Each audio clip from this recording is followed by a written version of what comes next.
굿모닝 임브레스. 지난 2주간 각 가정에서 우리 아빠와 함께 읽는 노아의 방주를 진행을 했는데요. 여러분들 잘 마치셨나요? 우리 모두 수고하셨습니다.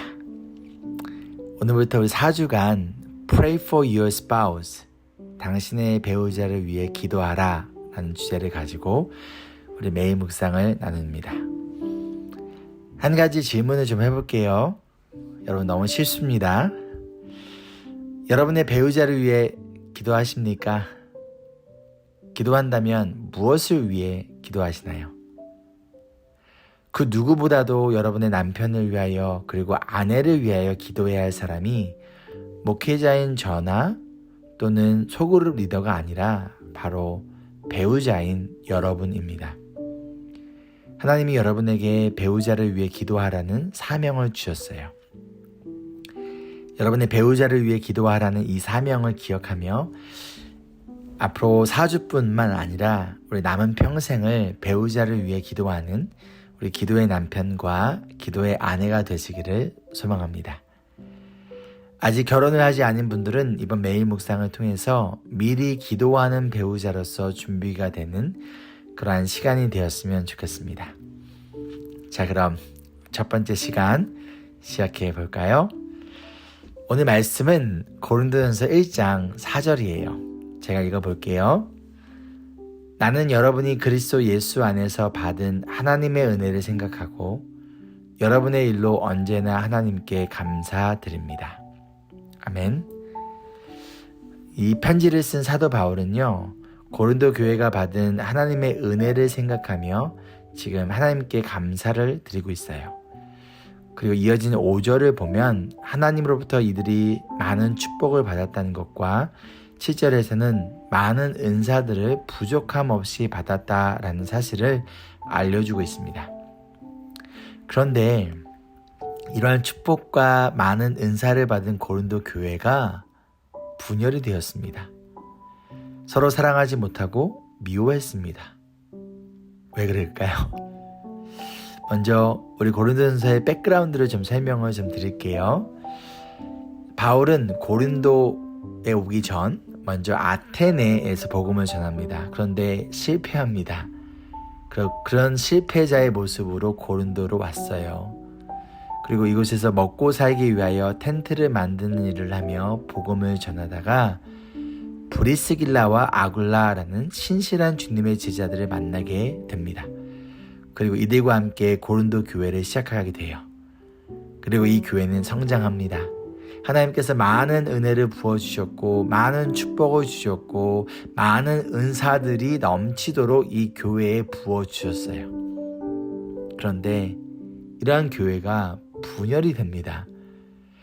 교회를 세우고 교회를 하나 되게 하고 교회의 덕을 세우게 하라라고 주신 그 은사들을 오히려 자신의 이름을 높이고 자신을 따르는 사람들을 만들기 위한 잘못된 목적으로 사용하기 시작했고 결국에는 어떠한 은사가 더 크고 중요한가의 문제로 이들이 싸우기 시작합니다. 그런데 바울은 이 모든 원인의 시작이 바로 다른 것이 아니라 하나님의 은혜를 기억하지 못하고 그것에 감사하지 못하기 때문이라고 지금 도전하고 있는 거예요. 그럼 이것이 과연 고린도 교회만의 문제일까요?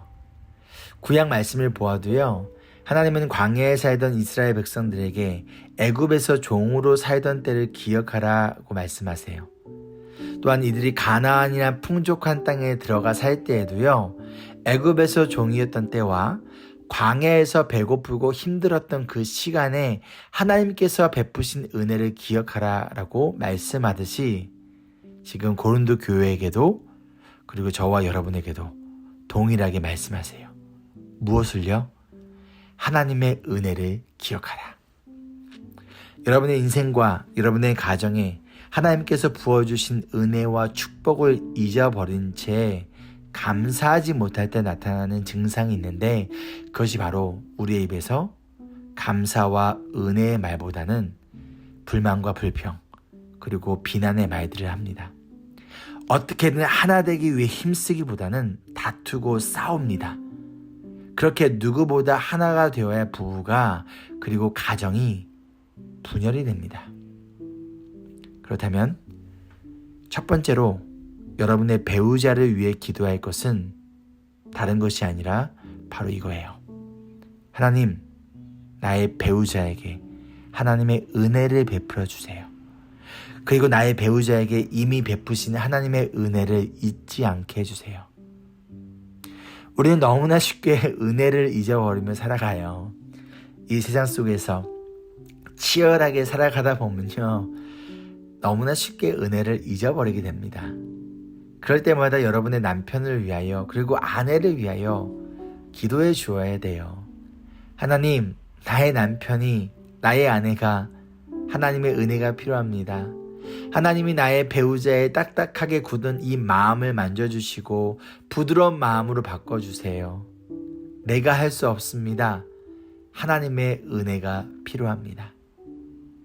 하나님의 은혜가 있어야지만, 그리고 그 은혜를 기억하고 붙들어야지만 우리는 이 세상에서 하나님의 백성이자 예수님의 제자로서 살아갈 수 있어요. 그리고 여러분의 가정이 지옥이 아닌 천국이 될 수 있습니다. 돈이 없어서가 아닙니다. 은혜가 없어서예요. 시간이 없어서가 아닙니다. 은혜가 없어서예요. 능력이 없어서가 아닙니다. 은혜가 없어서예요. 여러분, 다른 그 무엇보다도 여러분의 배우자에게 하나님의 은혜를 베풀어 달라고, 그 은혜를 기억하고 은혜만을 붙들며 살아가게 해달라고 기도하는 남편, 그리고 그런 기도하는 아내가 되기를 소망합니다. 적용 질문입니다. 오늘부터 매일매일 하루도 빠짐없이 나의 배우자를 위한 기도 내용을 적용하면서 우리 4주 동안 배우자를 위한 기도문을 작성해서 음성 또는 문자 메시지로 전달해 주세요. 우리 한 달간 우리 하루도 빠짐없이 도전해 볼까요? 함께 기도하실까요? 사랑과 은혜가 풍성하신 주님, 우리가 그 무엇보다도 하나님의 은혜를 받은 자라는 것을 기억하고 생각하며 그 은혜를 나누고 전하는 우리의 삶이 되기를 소망합니다. 특별히 우리의 배우자를 위하여 기도할 때 하나님, 우리 배우자에게 하나님의 은혜가 필요하다는 것을 기억하며 그 은혜를 위해 기억하고 기도하고 또 은혜의 통로로 사용되어질 수 있도록 도와주시옵소서. 오늘 하루간의 삶 가운데서도 부르심받은 가정, 학교, 직장에서 하나님의 은혜를 기억하고 그 은혜를 붙들며 살아가는, 그리하여 감사하며 살아가는 오늘의 하루 되기를 소망하며 살아계신 예수 그리스도의 이름으로 기도합니다. 아멘. 우리 이어진 15분 기도를 통해서 우리 배우자를 위하여 기도하며 하나님의 은혜를 구하는 시간 되기를 소망합니다. Embrace Jesus, embrace people.